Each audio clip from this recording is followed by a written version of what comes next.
At this time, Pastor Joel is going to come and lead us in a Memorial Day tribute.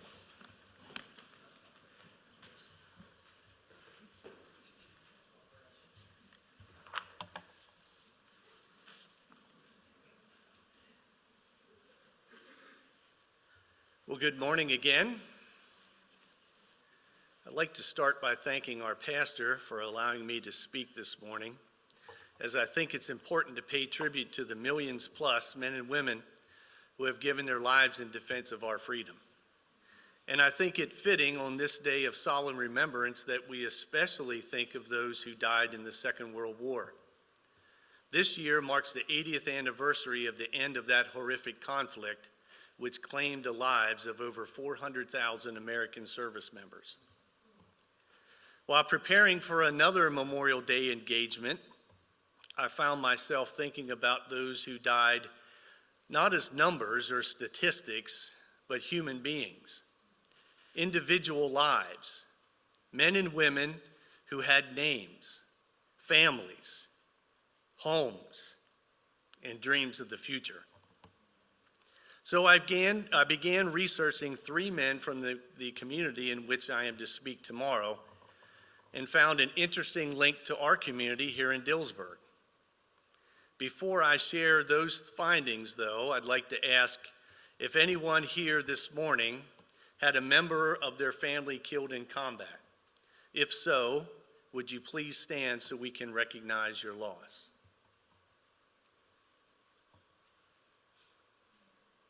Thank you. As I thought about the significance of this day, I realized that we often use words like the brave, patriots, or the fallen to identify those who gave their blood in defense of our freedom. I've done that several times myself, even in these remarks. Today, I suggest we remember them by name. In doing so, they become more real to us, more than just a statistic, but an individual who left home full of life, but returned in death.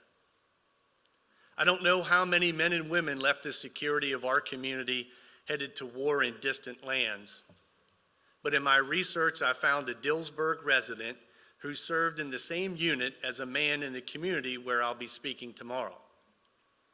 His name was Paul S. Mowery, Jr. I don't know if anyone knows him or may have heard of his family. He served in World War II, piloting a B-52 Liberator heavy bomber. His unit, the 766th Bomber Squadron, was stationed at Cedar, Italy. It was nearly 5 years after his death that his remains were recovered and returned to Dillsburg.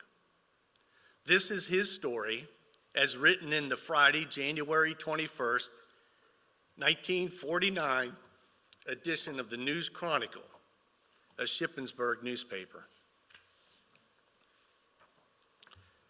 Services for Lieutenant Paul S. Mowery, Jr., son of Mr. and Mrs. Paul S. Mowery of Dillsburg, Army Air Force pilot who lost his life when his plane and another collided in the air while on a combat mission near Budapest, Hungary, on April 13, 1944, will be held Sunday afternoon at 2 o'clock from the Dillsburg United Brethren Church.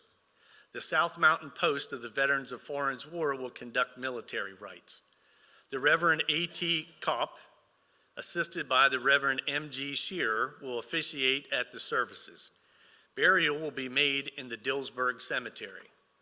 Lieutenant Mowery was born in Shippensburg on October the 6th, 1921, and moved with his parents to Dillsburg several years later. Before entering service, he was employed as a clerk at the Fairs Food Store in Dillsburg.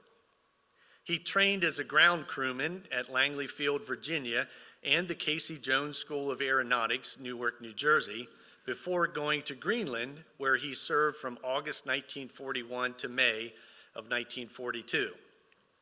Upon his return to the States, he entered flight training and received his wings at Turner Field, Georgia, on February the 16th, 1943. He received instruction as a B-24 bomber pilot at Boise, Idaho, and departed for overseas from Hanover Field, California in January of 1944.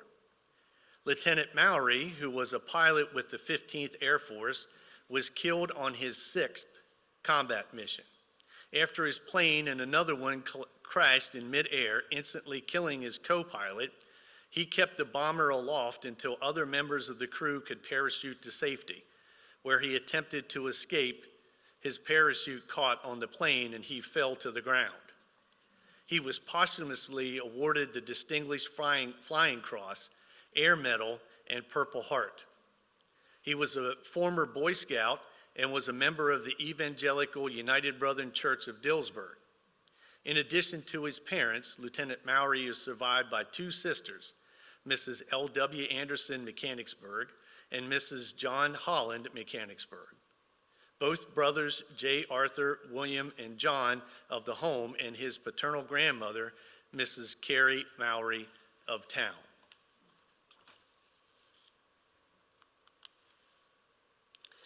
This man was from our community. He is laid to rest not far from here in the Dillsburg Cemetery. Paul was in the prime of his life.